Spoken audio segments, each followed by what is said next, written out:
quisiera platicarles un poquito, enfocándome en el tema de autonomía de gestión y la centralidad que tiene la participación social y en particular la participación de los padres de familia para fortalecer estas capacidades de las escuelas para ejercer la autonomía de gestión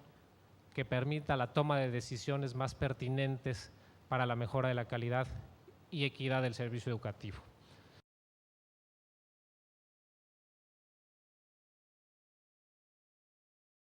Quisiera platicarles un poquito al inicio, yo sé que ya lo han platicado con más detalle en las sesiones que me han antecedido, respecto a los alcances de la reforma educativa y sus implicaciones para la construcción de una nueva escuela pública mexicana. La reforma al artículo 3º constitucional, a la Ley General de Educación, el desarrollo de estas dos nuevas leyes, la Ley del Servicio Profesional Docente y la Ley del Instituto Nacional para la Evaluación Educativa, buscan que las escuelas de educación básica cuenten con una organización escolar que garantice al máximo el logro del aprendizaje de los alumnos. El centro de esta reforma, que es una reforma netamente educativa, busca esto, fortalecer el logro en los aprendizajes, la calidad en el servicio educativo, que el servicio tenga eficiencia y eficacia para lograr este objetivo de los aprendizajes. Y para ello, la reforma ha puesto también en el centro un tema que para nosotros es clave, que es fortalecer los procesos de gestión y autonomía escolar.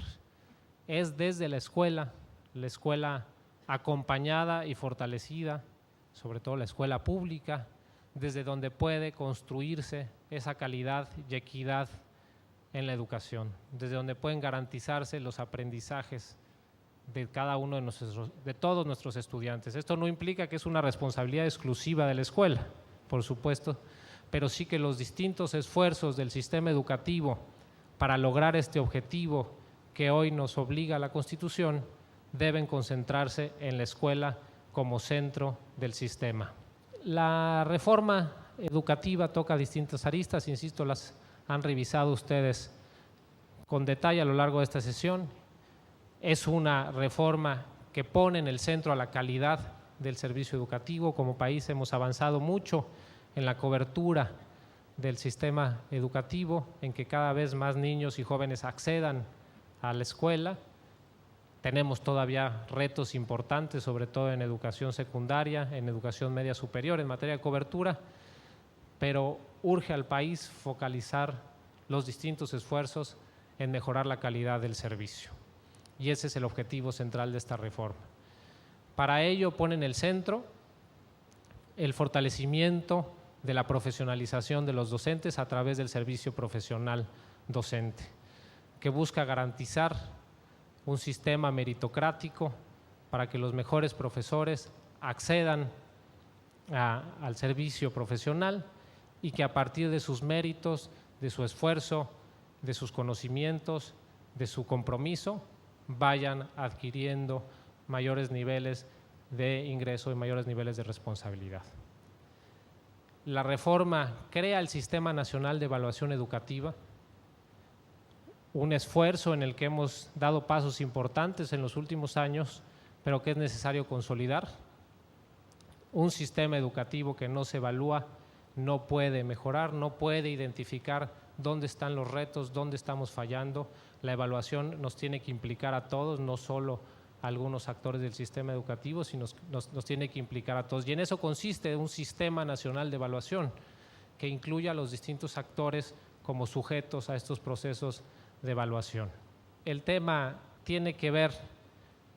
con el fortalecimiento de la autonomía de gestión escolar. El artículo 5º transitorio de la reforma al artículo 3º de nuestra Constitución establece la obligación del Estado mexicano de fortalecer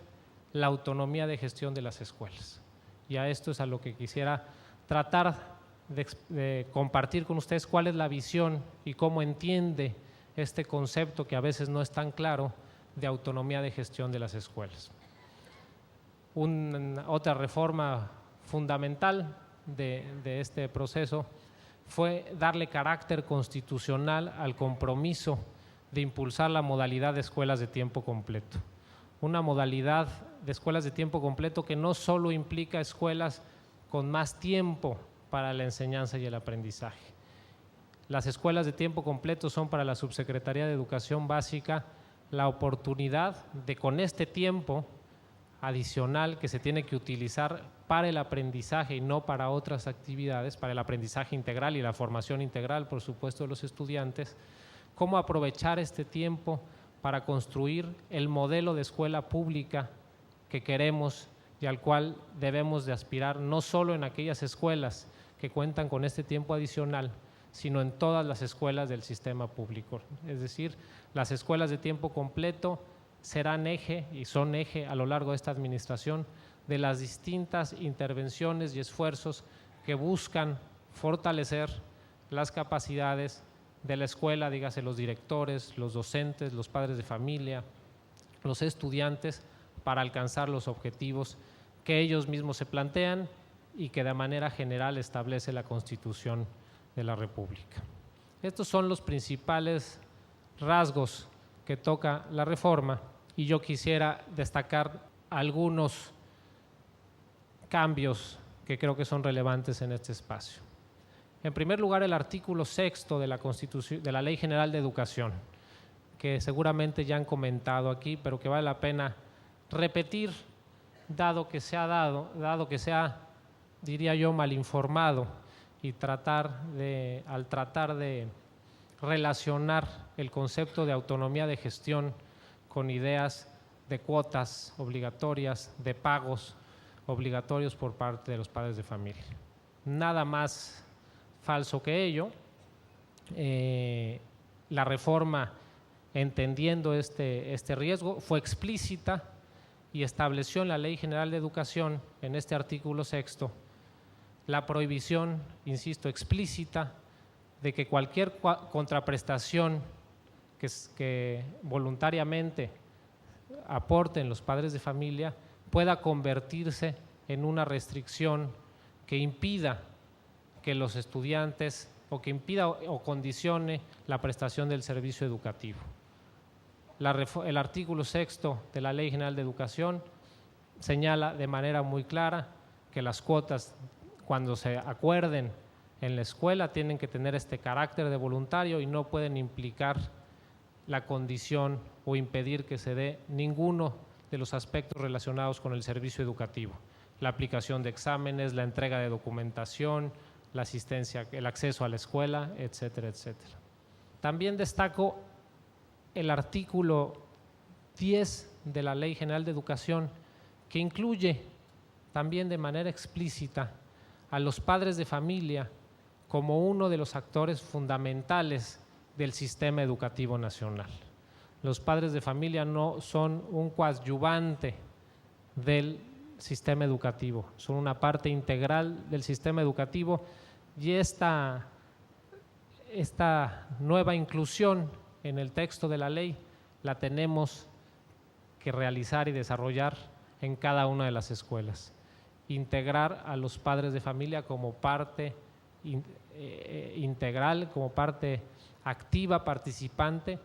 del día a día en las escuelas y no solo como un actor externo a la escuela que coadyuva o que colabora en algunas de las acciones. Y ese es el espíritu de integrar en este sentido como parte del sistema educativo nacional a los padres de familia. Diría incluso, y aquí no lo voy a desarrollar en mi participación por cuestiones de tiempo, que si en un aspecto la reforma a la Ley General de Educación fue rico y fue profundo, fue en el que tiene que ver con la participación de los padres de familia. La ley en distintos artículos señaló derechos, obligaciones, responsabilidades, pero sobre todo derechos de participación, de información de los padres de familia en torno a este objetivo central de la reforma constitucional, que es garantizar la calidad en el servicio que reciben sus hijos. Me voy a centrar de manera muy particular en el artículo 28 bis de la Ley General de Educación. Este artículo es el que explica con mayor detalle qué entiende la reforma educativa cuando se refiere a la autonomía de gestión de las escuelas. en este artículo 28 bis, se señala la obligación de las autoridades federales, locales y municipales para desarrollar y ejecutar programas y acciones que fortalezcan la autonomía de gestión de las escuelas. La autonomía de gestión de las escuelas, a la cual me voy a referir un poquito con mayor detalle hacia adelante, no es algo que se decreta en la ley y automáticamente ocurre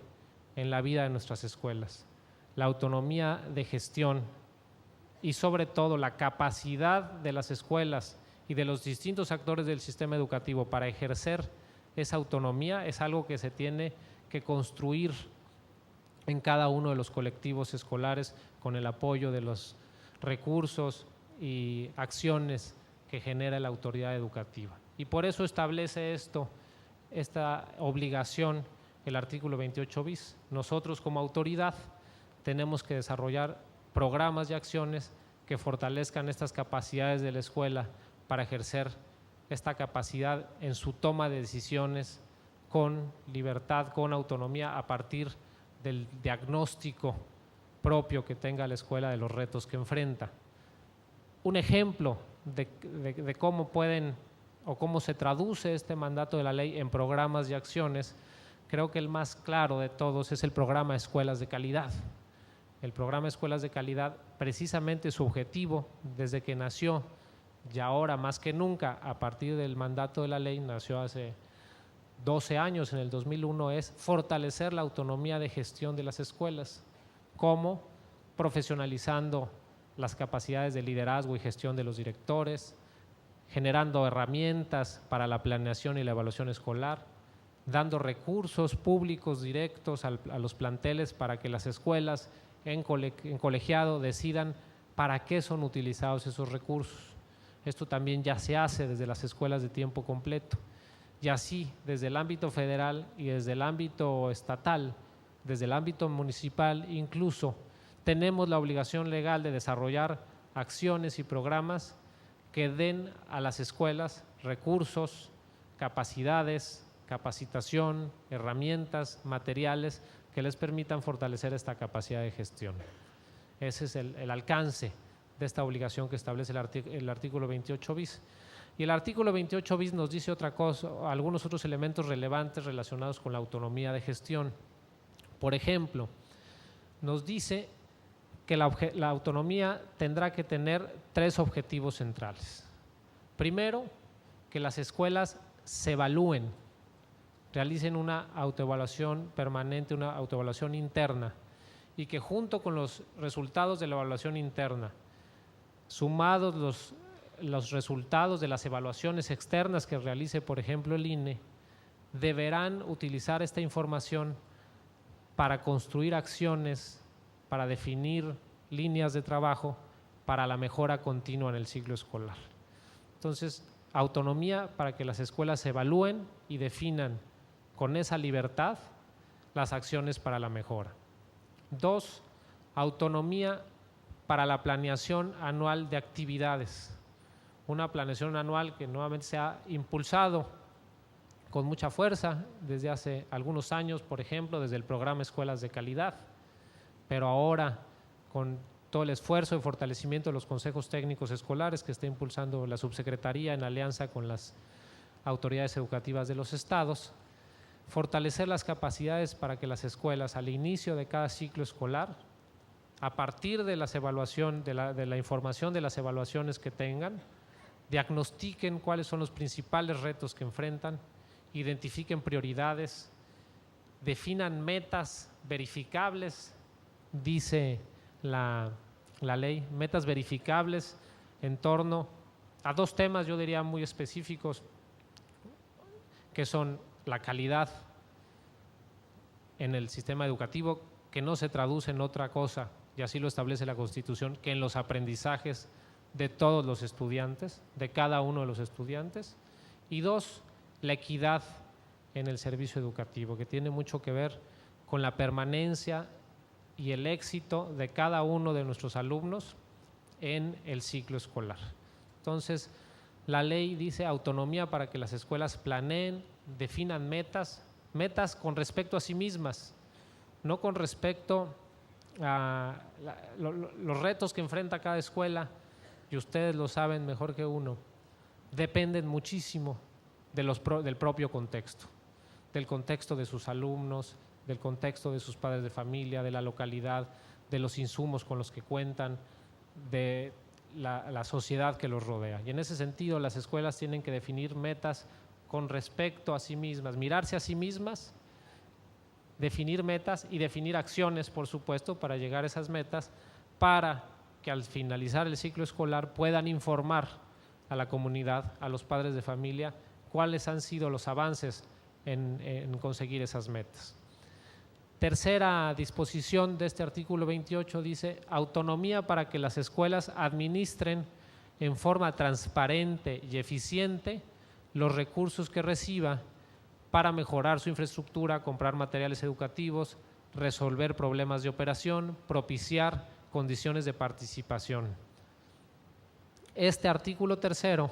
también viene a abonar, a desmentir esa información de que la autonomía de gestión implica mayores cuotas para los padres de familia. Todo lo contrario, lo que establece el artículo, esta fracción tercera, que aquí dice segunda, pero la tercera, es que la escuela tiene que recibir recursos públicos y es la comunidad escolar quien va a decidir cómo va a ejecutar esos recursos públicos. Y nuevamente regreso al ejemplo del programa Escuelas de Calidad, que tenemos que generalizar, mejorado por supuesto, convertido en política pública y no solo en un programa, generalizar estos mecanismos para que cada año más y más escuelas del sistema educativo nacional reciban recursos directos al plantel para que la comunidad educativa, en función de su planeación, defina cómo se orientan y cómo se utilizan esos recursos para la mejora. Quienes han tenido la oportunidad de conocer el programa Escuelas de Calidad, por ejemplo, conocen de la bondad y también de los problemas que enfrenta el ejercicio de estos recursos, pero el hecho de que la escuela cuente con recursos directos para tomar decisiones relacionadas con la infraestructura, con la compra de materiales, con la formación de sus docentes, con la compra de equipo, es fundamental para que la escuela pueda enfrentar de manera más inmediata los retos que identifica. Estos recursos, por supuesto, ayudarán a que cada día las escuelas dependan o tengan menor necesidad de las cuotas voluntarias que hoy aportan los padres de familia. Ese es el alcance del artículo 28 bis, que concentra los objetivos de la ley y de la reforma en materia de autonomía de gestión. Ahora, ¿cómo ve la Subsecretaría de Educación Básica, fundamentado en la ley por supuesto, el alcance del concepto de autonomía de gestión de las escuelas? Y aquí quisiera comentarles algunos principios clave que guían nuestra responsabilidad de generar estos programas que nos obliga la ley, estas acciones y estos lineamientos de cómo las escuelas ejercen esta autonomía de gestión. En primer lugar, para la Subsecretaría de Educación Básica, la autonomía de gestión no es un fin en sí misma, es un medio para la mejora en la calidad del sistema educativo. La autonomía por sí sola no es la panacea, la autonomía por sí sola no genera calidad en el servicio educativo, requiere de distintos elementos, pero sí consideramos que es un medio que ayuda a dos cosas fundamentales, diría yo, trataría de resumir yo en ello, la fortaleza que identifica la Subsecretaría en el concepto de autonomía. Permite contextualizar las estrategias pedagógicas a la realidad de cada escuela. Como decíamos, cada escuela enfrenta realidades muy diversas, la autoridad inevitablemente está lejos de estas realidades y la forma que se propone para que las políticas nacionales o para que las políticas estatales en materia educativa tengan mayor pertinencia, sean más adecuadas con la realidad de cada escuela, es fortalecer la toma de decisiones de cada colectivo escolar para que ellos decidan cómo aterriza cada una de estas intervenciones en la vida cotidiana de la escuela. Por eso se considera que la autonomía es un medio que puede contribuir a la calidad en el servicio educativo.